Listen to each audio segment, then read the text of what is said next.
firman Tuhan. Tuhan, kami bersyukur untuk kesempatan sore hari ini kami datang bersama-sama dengan umat-umat Tuhan. Kami percaya bahwa Engkau ada dan kami rindu mendengar firman-Mu. Berkati setiap kami, buka hati kami untuk mendengar bahkan melakukan firman-Mu. Terima kasih Tuhan, kami siapkan hati kami dalam nama Yesus. Haleluya. Amin. Tes. Shalom Bapak Ibu Saudara. Sekali lagi shalom. Puji Tuhan. Sore hari ini kita akan belajar satu hal untuk menutup tema bulan ini. Tema bulanan ini adalah doa dan pelayanan, yaitu menyala. Coba kita sebut sama-sama, menyala. Sekali lagi bilang kiri kanan, menyala. Hanya satu kata, tapi kita akan melihat apa makna di balik kata menyala ini. Saya akan membawa Bapak Ibu semua untuk melihat apa makna menyala ini. Dan menyala ini bukan hanya sekedar berkobar atau terlihat, tetapi ada makna lain di balik itu. Sampai kita nanti di akhir finishing well, puji Tuhan. Bapak Ibu Saudara, kalau kita jujur, banyak dari kita itu memulai pelayanan ketika kita menerima Tuhan sebagai juru selamat kita. Amin Bapak Ibu. Dan itu membuat kita terbakar oleh semangat untuk melayani apapun itu. Mulai dari rumah, bahkan dalam gereja sekalipun, sebagai wadah untuk memfasilitasi kita melayani pekerjaan Tuhan. Tapi setelah bertahun-tahun melayani Tuhan, setelah lama ikut Tuhan, ikut pekerjaan Tuhan, banyak kita ternyata yang pelan-pelan, alon-alon mundur. Banyak dari kita yang awalnya berkobar-kobar melayani Tuhan, bahkan menangis ketika memuji Tuhan, bergetar ketika memuji Tuhan dalam ibadah, tapi pelan-pelan jadi padam. Dan itu realitas sekarang Bapak Ibu. Apakah Tuhan yang berubah? Tentu tidak Bapak Ibu, tapi yang berubah adalah suhu hati kita. Makanya sore hari ini kita harus menyala, bilang harus menyala. Haleluya. Next slide kedua. Nah, ini ayat yang sering kita dengar, bahkan puji-pujian 2 minggu lalu atau minggu lalu ya, tentang melayani Tuhan dengan menyala-nyala. Mari kita baca sama-sama Roma 12 ayat 11. 1, 2, 3. Janganlah hendaknya kerajinanmu kendor, biarlah rohmu menyala-nyala dan layanilah Tuhan. Sekali lagi dengan menyala membacanya Bapak Ibu. 1, 2, 3. Janganlah hendaknya kerajinanmu kendor, biarlah rohmu menyala-nyala dan layanilah Tuhan. Bapak Ibu Saudara, kalimat ini bukan sekedar hanya perintah, jangan lakukan ini, lakukan itu. Tapi ini adalah seruan kasih dari seorang Paulus kepada jemaat di Roma. Mengapa? Mengatakan bahwa hendaklah kerajinanmu jangan sampai kendor. Roh kita ini harus menyala-nyala karena Paulus ini sudah profesional dalam pelayanan Bapak Ibu. Apapun dan segala sesuatu sudah dialami, suka duka, penderitaan, sakit penyakit, semuanya sudah dialaminya. Dan dia mengerti bahwa ketika melayani Tuhan itu ada saat-saatnya roh kita ini padam. Atau semangat kita melayani itu padam. Oleh karena keadaan, himpitan keadaan sekarang, mungkin himpitan ekonomi, himpitan tetangga yang julid, dan semuanya atau sesama rekan pelayanan. Itu membuat roh kita jadi padam atau menurun. Dan ini diserukan oleh Paulus supaya kita kembali menyala, kembali untuk berkobar-kobar untuk melayani Tuhan. Jangan sampai kalah dengan keadaan. Bukan karena kelelahan tubuh, tapi karena dinginnya hati. Kalau kita lihat di Amsal itu, jagalah hatimu dengan segala kewaspadaan karena dari situ terpancar kehidupan. Jadi hati ini merupakan salah satu faktor atau sisi di mana kehidupan itu bisa nyata dari apa yang kita lakukan. Hidup gitu loh. Kalau mungkin jiwa raga kita itu hidup, tapi roh kita bisa mati Bapak Ibu. Jadi bermulai semua dari hati. Dan kita akan belajar 2 kata kerja ini yang saya garis bawahi itu. Next, kerajinan. Kita belajar ya Bapak Ibu. Kerajinan ini berasal dari kata bahasa Yunani spoide, artinya ada kesungguhan, ada keseriusan, ada urgensi dalam hati, ada desakan dalam hati. Dan di dalam budaya Yunani, ini dipakai juga untuk seorang pelari yang hampir mendekati garis finish. Ketika tahu bahwa garis finishnya tinggal beberapa langkah, beberapa detik lagi sampai, pasti dia berpikir saya akan lebih cepat karena tahu waktunya tinggal sedikit lagi untuk sampai di garis itu. Jadi bukan tentang kerajinan itu jangan disamakan dengan kegiatan yang banyak. Kadang kita lihat orang yang rajin itu karena melakukan ini dan itu. Tapi ternyata di sini itu maknanya jauh beda.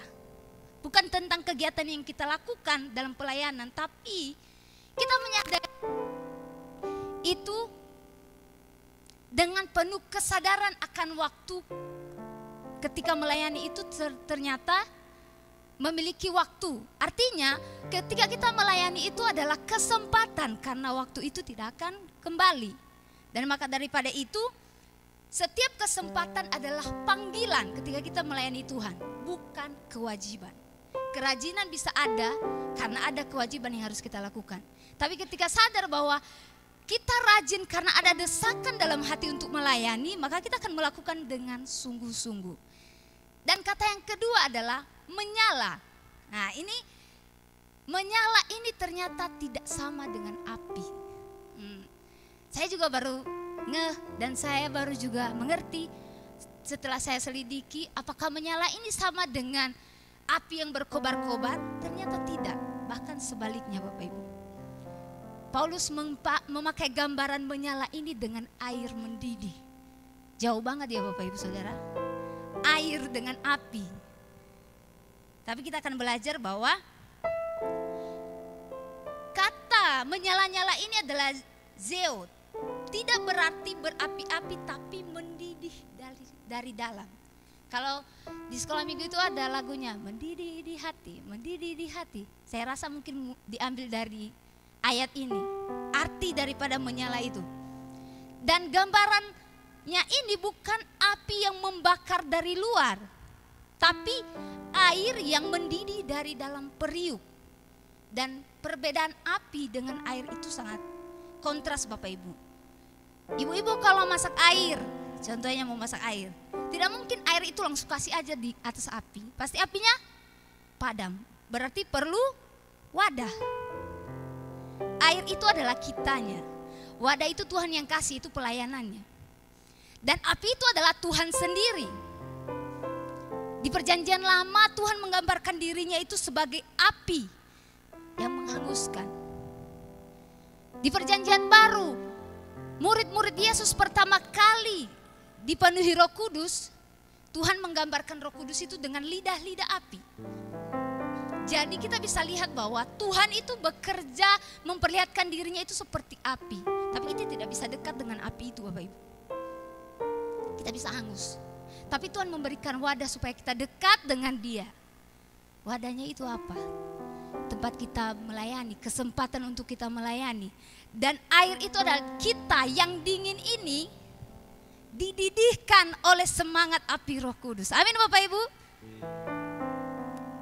Dan air itu mendidih karena ada api di bawahnya. Benar Bapak Ibu? Kalau kompor dinyalakan, api itu yang membuat air itu mendidih. Tapi kalau kompornya mati atau apinya, sumber apinya mati, gak bisa mendidih, jadi dingin. Ini penggambaran yang luar biasa bagi saya ya Bapak Ibu. Berbicara tentang melayani. Jadi kita perlu memiliki hati semangat rohani yang tidak datang dari luar saja, tapi dari dalam. Kalau kita lihat arti mendidih itu sebenarnya menunjukkan aktif. Kalau mendidih kan ada gelutupan ya. Nah, gelembung air. Dan kalau disentuh dia memiliki energi untuk membuat kita melepuh, tangannya bisa. Jadi ada kekuatan di dalamnya, tapi konstan dia di dalam wadah. Tidak mengganggu yang lain. Dan itu dimulai dari dalam Bapak Ibu. Menyala-nyala itu dari dalam. Bukan karena tepuk tangan orang ketika kita melayani sehingga kita menyala, mendidih untuk melayani Tuhan. Tapi ini sudah ada dalam hati. Next. Dan semua yang dimulai dengan nyala yang benar harus dimulai dari motivasi yang murni, Bapak Ibu. Dan biarlah roh kita terus bergejolak bukan karena sorakan orang, tapi karena hati kita sudah dididihkan oleh kasih Tuhan. Semua pelayanan yang menyala, yang mendidih dimulai dari hati yang benar. Kita belajar tentang satu bagian yang Yesus berikan kepada kita di Yohanes 13 ayat 14 sampai 15. Berkata demikian, Aku telah memberikan teladan kepada kamu supaya kamu juga berbuat sama seperti yang telah kuperbuat. Artinya sebenarnya Bapak Ibu, kalau kita melayani Tuhan itu kita bisa sama seperti Tuhan. Bukan sama jadi Tuhan ya. Perbuatan teladannya itu kita bisa tiru karena Tuhan sudah memberi teladan. Dan teladan yang dia beri adalah keteladanan yang kerendahan hati. Hati yang dimurnikan. Next. Kita belajar dari satu kisah ketika Yesus membasuh kaki murid-murid. Bapak Ibu, kalau di zaman kuno, kenapa perlu membasuh kaki? Karena saat itu kan jalan penuh debu, tidak ada aspal kalau sekarang. Terus mereka tidak pakai sepatu. Jadi telanjang kaki kalau berjalan dari ke rumah satu dengan ke rumah yang lain. Dan di saat ini, di konteks ini, Yesus sebelum mengadakan perjamuan terakhir bersama murid-murid, dia membasuh kaki. Harusnya kalau di budaya kuno Yahudi, yang membasuh kaki tamu-tamu itu adalah hamba. Hamba dari pemilik rumah atau penerima tamunya. Tadi kita belajar tadi pagi tentang hamba itu tidak punya hak. Hamba itu harus melakukan perintah daripada tuannya. Tapi luar biasanya di sini Tuhan memberikan contoh Tuhan sendiri yang mengambil peran sebagai hamba. Karena memang Tuhan adalah sekalian hamba. Dan sempat ditolak oleh Petrus, jangan Tuhan. Dia enggak mau, dia enggak rela Tuhannya atau gurunya membasuh kakinya. Karena itu tidak sama dengan budaya di sana. Tapi Tuhan menunjukkan ini Bapak Ibu. Ini adalah simbol pelayanan. Tuhan tidak menuntut hormat, tapi pelayanan. Tuhan tidak ingin dikenal, tapi ingin menyentuh hati kita. Dia tidak menunjukkan kuasa, tapi kasih. Ia tidak menuntut dihormati, tapi justru melayani. Ini adalah contoh yang Tuhan berikan. Tapi Bapak Ibu, dalam mengiring Tuhan, godaan terbesar bukan hanya di awal ternyata. Tapi perjalanan kita sekarang. Kita sekarang ini sedang berjalan dalam iman Bapak Ibu. Dan ketika pelayanan yang dahulu untuk Tuhan mulai jadi tentang aku, tentang saya, disitulah panas yang menyala tadi itu bisa kembali dingin Bapak Ibu. Apinya mulai mengecil, airnya menjadi dingin. Dan itu akan membuat kita melayani seperti pelayanan untuk diri kita sendiri, sehingga pelayanan itu menjadi berhala. Next. Nah, ketika pelayanan menjadi berhala, maka bukan lagi kepada Tuhan kita melayani, tapi untuk diri sendiri. Kita baca satu contoh di Wahyu 2 ayat 2 sampai 4 tentang jemaat di Efesus. Saya bacakan Bapak Ibu. Aku tahu segala pekerjaanmu dan jerih payahmu, tetapi aku mencela engkau karena engkau telah meninggalkan kasihmu yang semula. Bapak Ibu Saudara, ternyata bahaya terbesar dalam pelayanan bukan kejatuhan moral, tapi kehilangan kasih. Kadang-kadang kita berpikir kan, aku gak layak pelayanan ini karena aku mungkin jatuh dalam dosa, moral, jatuh dalam seks bebas, atau jatuh mencuri, melakukan hal-hal yang jahat, membunuh dan sebagainya. Ternyata ada yang lebih tinggi dari itu Bapak Ibu. Ketika kita kehilangan kasih. Dan Bapak Ibu tahu bahwa gereja di Efesus itu luar biasa loh, aktif. Kalau mereka hidup di zaman sekarang, mereka itu full timer gereja. Full timer di sosial, mungkin di masyarakat. Intinya hari-hari itu melayani orang, melayani jemaat dan lain sebagainya. Secara doktrin mereka benar, secara pengajaran mereka benar kata Tuhan. Tapi Tuhan mencela.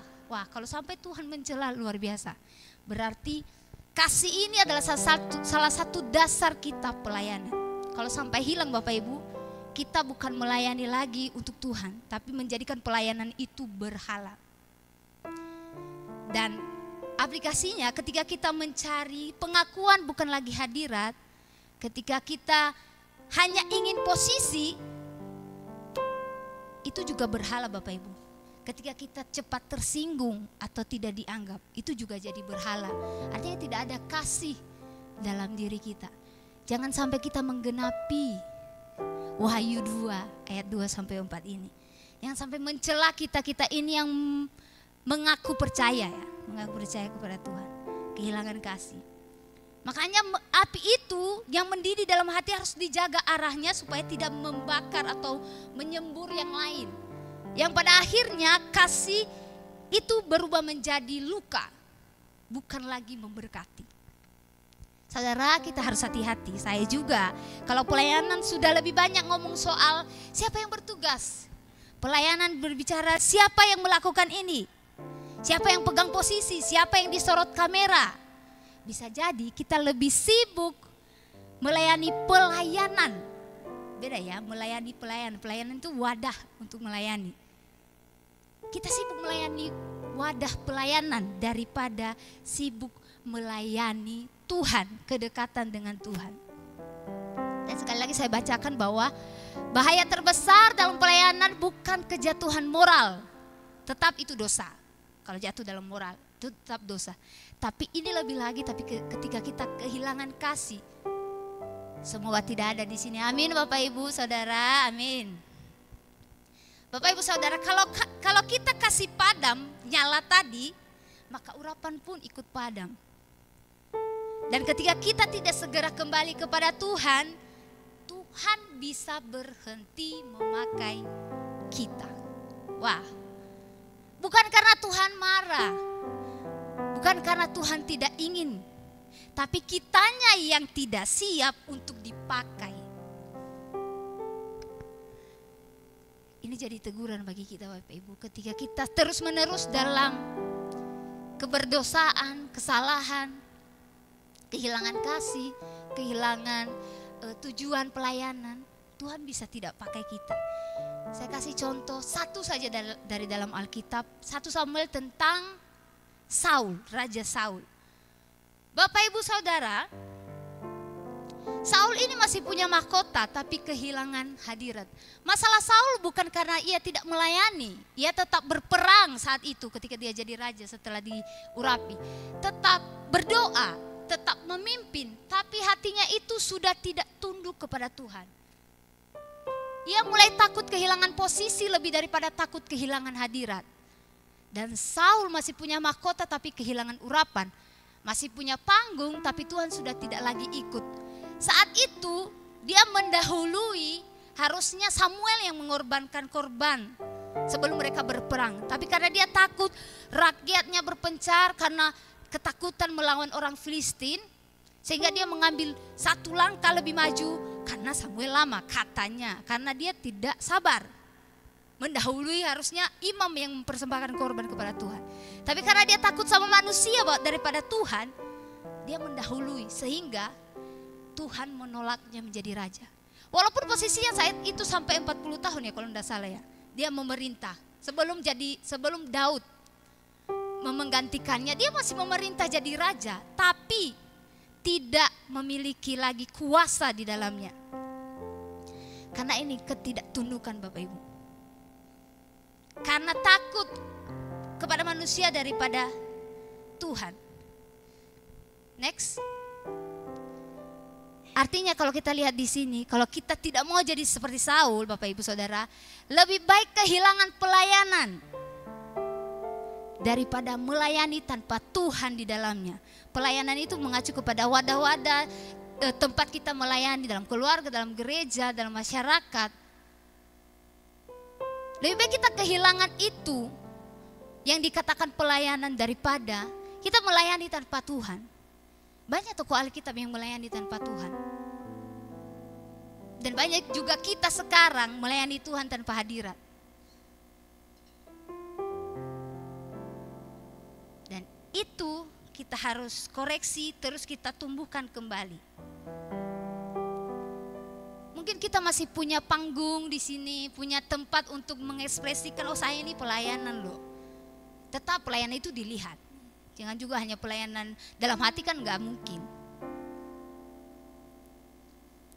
Tapi kalau kita belajar dari Saul ini, biarpun masih punya mahkota sebagai raja saat itu, tapi ia kehilangan urapan. Tuhan sudah tidak ikut di situ, dan ini bukan kemenangan Bapak Ibu, tapi itu kehampaan. Jadi posisi tidak menentukan hadirat Tuhan juga. Jadi saya pikir kita bisa lihat dari sudut pandang itu. Dan ketika nyala tadi ini sudah mulai redup, hadirat Tuhan hilang, kita kehilangan daya untuk mengubah apapun. Namun kabar baiknya Bapak Ibu Saudara, kasih Tuhan itu lebih besar daripada dosa kita, daripada kegagalan kita. Selama catatannya adalah mau kembali. Kalau udah terlanjur berdosa, kehilangan hadirat, ya udahlah Tuhan, memang saya tidak bisa kembali. Kalau itu sih sudah pasrah itu Bapak Ibu ya, sama aja kayak membunuh dirinya sendiri, tidak menghidupkan rohnya sendiri.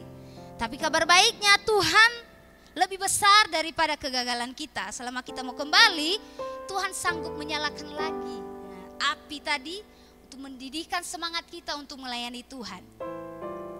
Dan api itu adalah kasih Tuhan. Next, terakhir, kita harus menyala sampai akhir. Kita katakan menyala sampai akhir. Ya, amin. Menyala sampai finishing well, sampai menyelesaikannya dengan baik. Dan saya tertarik dengan kata menyelesaikan ini, saya coba selidiki. Itu artinya ternyata menuntaskan, bukan sekedar berhenti. Ada kan dibilang kalau selesai kan mengerjakan, contohnya menyapu lantai. Bisa menganggap itu selesai ketika ya berhenti. Tapi bisa juga mengatakan selesai ketika memang sudah bersih semuanya. Jadi di sini itu tuntas. Bukan hanya berhenti sampai di situ. Dan Yesus menyelesaikan segala sesuatunya itu tidak mudah, tapi karena kasih yang ada dalam dirinya untuk manusia, dia menyelesaikan dengan tuntas. Bukan sekedar berhenti, membawa sampai tuntas, menyempurnakan. Ini adalah contoh yang Tuhan kasih kepada kita untuk menyelesaikan pelayanan kita sampai akhir. Sampai akhir itu ya sampai kita mati. Sampai kita selesai di dunia ini. Paulus pernah mengatakan di 2 Timotius, tidak ada di slide, saya akan baca. Aku telah mengakhiri pertandingan yang baik, aku telah mencapai garis akhir, dan aku telah memelihara iman. Jadi patokannya itu menyelesaikan sampai akhir sebelum ia meninggal. Next.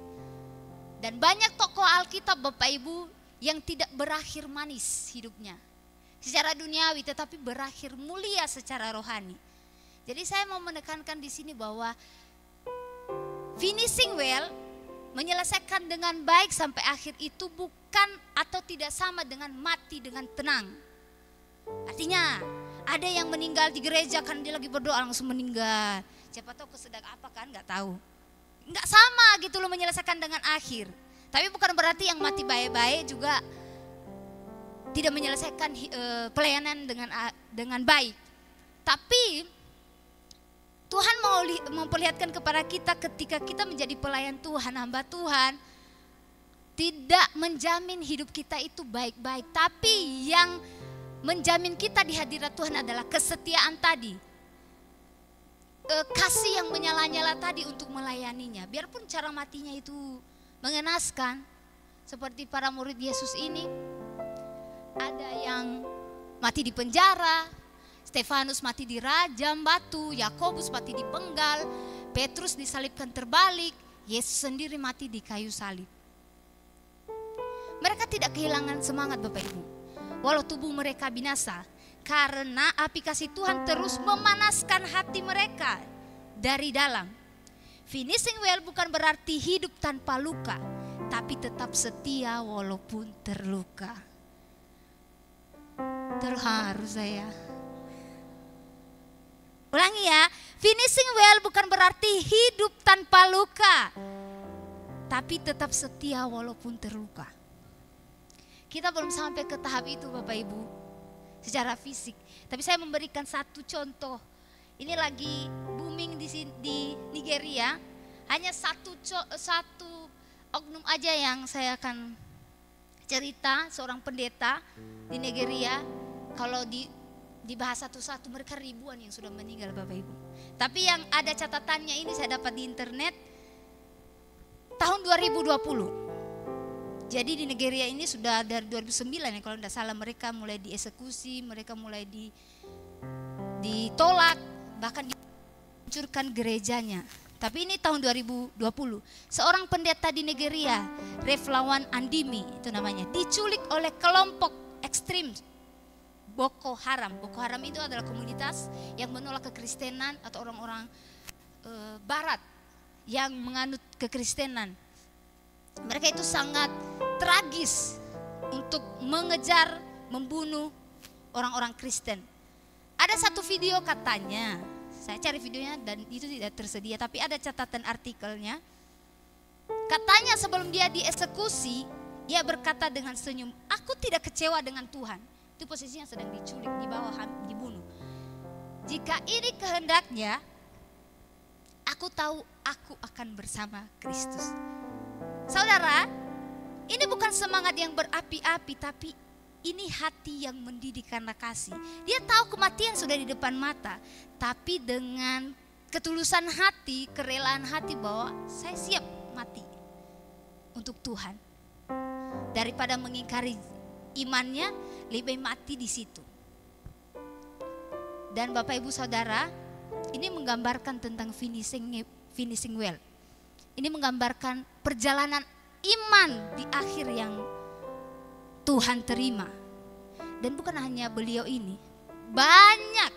Kalau cari di internet, memang sumbernya itu sedikit ya, karena memang tidak dibungkam, karena memang tidak diekspos, karena memang ini ya itulah memang di akhir zaman, kita tidak bisa menyalahkan siapa-siapa.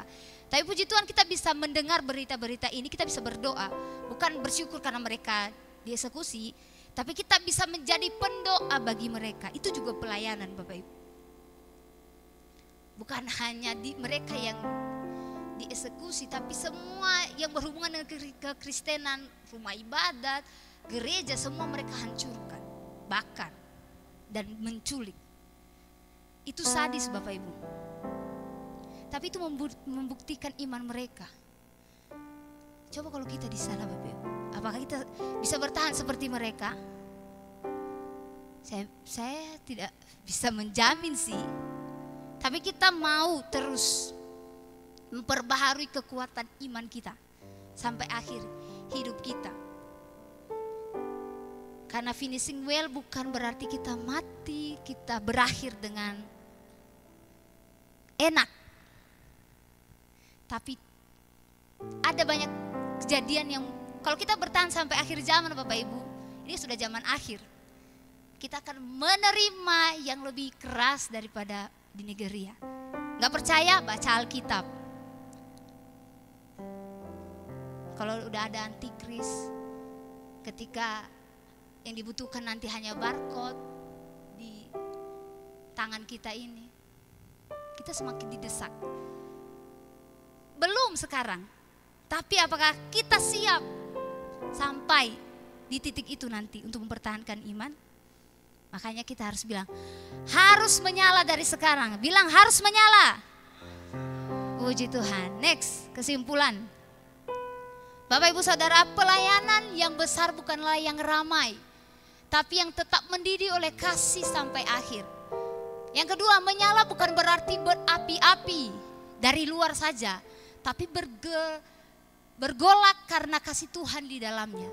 Tiga, finishing well bukan tentang cara mati, tapi tentang cara hidup, yaitu tetap setia, tetap mendidih dalam hati untuk melayani sampai Tuhan berkata. Kita baca sama-sama, 1, 2, 3. Baik sekali hambaku yang baik dan setia. Mau Bapak Ibu, Tuhan Yesus berbicara kepada kita sendiri kalimat ini? Mau? Mari kita menyala-nyala untuk terus melayani Tuhan. Jangan kendor, bilang kiri kanan, jangan kendor. Biar musim hujan, tapi kita tetap menyala, tetap hangat melayani Tuhan sebelum hujan senjata yang turun ya. Kalau di doa profetik minggu lalu, gak apa-apa guyuran hujan daripada guyuran peluru. Nah, itu lebih ngeri lagi Bapak Ibu. Tapi mungkin suatu saat kita harus siap-siap juga. Maka dari itu kita harus membangun dalam diri kita rasa bergejolak tadi itu melayani apapun keadaannya. Seperti saya, apapun keadaan saya, walaupun saya hamil, saya harus melayani. Amin Bapak Ibu. Haleluya. Saya percaya kita bisa mengakhirinya dengan baik, dengan setia. Sampai kita nanti di batu nisan ditulis, aku telah mengakhiri pertandingan yang baik. Artinya kita tetap setia di dalam nama Yesus. Amin. Firman Tuhan saya serahkan kepada Bapak Gembala. Puji Tuhan. Haleluya, puji Tuhan.